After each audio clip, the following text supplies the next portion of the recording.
ಇಂದಿನ ಪ್ರವಚನ ಅಕ್ಟೋಬರ್ 5 ಶ್ರೀರಾಮ ಸಮರ್ಥ. ಅಭಿಮಾನದ ಪೂರ್ಣಾಹುತಿಯೇ ನಿಜವಾದ ಯಜ್ಞ.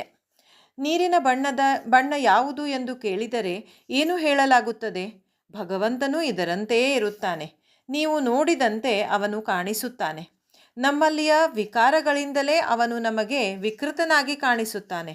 ನಿಜವಾಗಿಯೂ ಭಗವಂತನ ನಿಜವಾದ ಸ್ವರೂಪವನ್ನು ತಿಳಿದವರು ಅತ್ಯಂತ ವಿರಳ.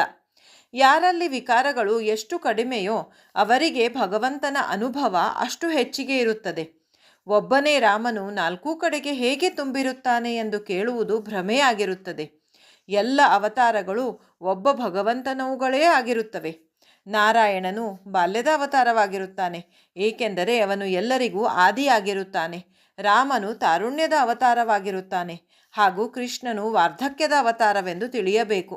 ಭಗವಂತನಿಗೆ ಜನ್ಮ ಮರಣಗಳು ಇರುವುದಿಲ್ಲ. ಅವನು ಸಚ್ಚಿದಾನಂದ ಸ್ವರೂಪನಾಗಿರುತ್ತಾನೆ. ಅಂದ ಮೇಲೆ ಜನ್ಮೋತ್ಸವವನ್ನು ಏಕೆ ಮಾಡಬೇಕೆಂದು ಕೆಲವರು ಕೇಳುತ್ತಾರೆ. ಒಂದು ಮನೆಯಲ್ಲಿ ಸಣ್ಣ ಹುಡುಗರು ಹೊರಗಿನ ಕೋಣೆಯಲ್ಲಿ ಗದ್ದಲ ಮಾಡುತ್ತಿದ್ದರು. ಅಜ್ಜನು ಮನೆಯಲ್ಲಿ ಇರುತ್ತಾನೆಂಬುದು ಅವರಿಗೆ ಗೊತ್ತಿರಲಿಲ್ಲ. ತಾನು ಮನೆಯಲ್ಲಿರುತ್ತೇನೆಂಬ ಅರಿವನ್ನು ಆ ಬಾಲಕರಿಗೆ ಕೊಡುವುದಕ್ಕಾಗಿ ಕ್ಯಾಕರಿಕೆ ಬಂದಿರದೇ ಇದ್ದರೂ ಅಜ್ಜನು ಸುಮ್ಮನೆ ಕ್ಯಾಕರಿಸಿದನು. ಅದನ್ನು ಕೇಳಿದೊಡನೆ ಮಕ್ಕಳು ಕೂಡಲೇ ಸುಮ್ಮನಾದರು. ಅದರಂತೆ ಭಗವಂತನಿಗೆ ಜನ್ಮದಿನವಿರದಿದ್ದರೂ ಅವನು ಇರುತ್ತಾನೆ ಎಂಬ ಅರಿವು ಉಂಟಾಗುವುದಕ್ಕಾಗಿ ಅವನ ಜನ್ಮೋತ್ಸವ ಮಾಡುವುದಿರುತ್ತದೆ. ಭಗವಂತನು ಇರುತ್ತಾನೆ ಎಂಬ ಅರಿವು ಉಂಟಾಯಿತೆಂದರೆ ನಾವು ವಿಷಯಗಳಲ್ಲಿ ಗೊಂದಲ ಮಾಡುವುದಿಲ್ಲ, ಹಾಗೂ ನಾವು ಅವುಗಳನ್ನು ಸಂಯಮದಿಂದ ಅನುಭವಿಸುತ್ತೇವೆ. ನಾನು ಸಾಕಾರದ ಪ್ರೇಮ ಮಾಡುವವರೆಗೆ ಭಗವಂತನಿಗೂ ಆಕಾರ ತೆಗೆದುಕೊಳ್ಳಬೇಕಾಗುತ್ತದೆ. ಯಾವುದು ವೇದಗಳಿಗೆ ಗೋಚರವಾಗುವುದಿಲ್ಲವೋ ಹಾಗೂ ಯಾವುದರ ವಿಷಯದಲ್ಲಿ ವೇದಗಳು ನೇತಿ ನೇತಿ ಅನ್ನುತ್ತವೆಯೋ ಅಂತಹ ಪರಮಾತ್ಮ ಸ್ವರೂಪವನ್ನು ಸಂತರು ತಿಳಿದುಕೊಂಡರು. ಆದ್ದರಿಂದ ಅವರು ಭಗವಂತನನ್ನು ಸಗುಣದಲ್ಲಿ ತಂದರು. ಆನಂದ ಸ್ವರೂಪ ಪರಮಾತ್ಮನನ್ನು ಪಡೆಯುವುದಕ್ಕಾಗಿ ಇಂದು ನಮಗೆ ಸಗುಣೋಪಾಸನೆಯು ಅತ್ಯಂತ ಅವಶ್ಯವಾಗಿರುತ್ತದೆ.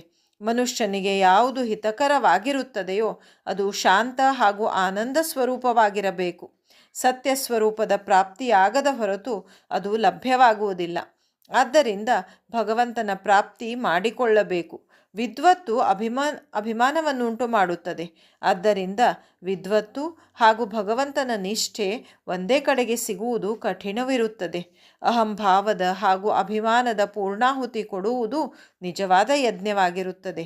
ಹೇತುರಹಿತ ಕರ್ಮ ಮಾಡುವುದರಿಂದ ನಿಜವಾದ ಸಾತ್ವಿಕತೆ ನಿರ್ಮಾಣವಾಗುತ್ತದೆ, ಹಾಗೂ ಮುಂದೆ ಅಭಿಮಾನದ ಪೂರ್ಣಾಹುತಿಯಾಗುತ್ತದೆ. ಈ ಪ್ರಕಾರವಾಗಿ ಸರ್ವಸ್ವ ಸಮರ್ಪಣ ಮಾಡುವುದೇ ಯಜ್ಞದ ನಿಜವಾದ ಸಾರವಾಗಿರುತ್ತದೆ. ಯಾರು ತಮ್ಮನ್ನು ತಾವು ಅರಿತರೋ ಅವರು ಭಗವಂತನನ್ನು ಅರಿತರು. ವಿಕಾರಗಳಿಗೆ ಅಧೀನರಾಗದೇ ಇರುವುದರಲ್ಲಿಯೇ ಮನುಷ್ಯನ ನಿಜವಾದ ಮನುಷ್ಯತ್ವವಿರುತ್ತದೆ. ಭಗವಂತನ ನಿಜವಾದ ಅಧಿಷ್ಠಾನದ ಹೊರತಾಗಿ ಕೇವಲ ನೀತಿಯು ಅಪಕ್ವವಾಗಿರುತ್ತದೆ. ಯಾವುದರಲ್ಲಿ ಪರಮಾತ್ಮನ ವಿಸ್ಮರಣೆಯಾಗುವುದಿಲ್ಲವೋ ಅದೇ ನಿಜವಾದ ಬುದ್ಧಿ ಹಾಗೂ ಅದೇ ನಿಜವಾದ ಸದ್ವ್ಯವಸಾಯ. ಭಗವಂತನ ನಾಮ ತೆಗೆದುಕೊಳ್ಳಬೇಕು, ನೀತಿ ಧರ್ಮದ ಆಚರಣೆ ಇರಬೇಕು, ಪ್ರೇಮದಿಂದ ಎಲ್ಲರೊಡನೆ ವ್ಯವಹರಿಸಬೇಕು ಹಾಗೂ ಜನರಿಗೆ ಸಹಾಯ ಮಾಡಬೇಕು. ಇದಕ್ಕೆ ಪರಮಾರ್ಥವೆನ್ನುತ್ತಾರೆ, ಹಾಗೂ ಇದನ್ನು ಪ್ರತಿಯೊಬ್ಬರೂ ಮನಪೂರ್ವಕ ಆಚರಿಸಬೇಕು. ಕೊನೆಯ ವಾಕ್ಯ: ಪ್ರಪಂಚದಲ್ಲಿ ಆಸಕ್ತಿ ಇಡುವಂತೆ ರಾಮಚರಣಗಳಲ್ಲಿ ಇಡುವುದಕ್ಕೆ ರಾಮಭಕ್ತಿ ಎನ್ನುತ್ತಾರೆ. ಜೈ ಜೈ ರಘುವೀರ ಸಮರ್ಥ.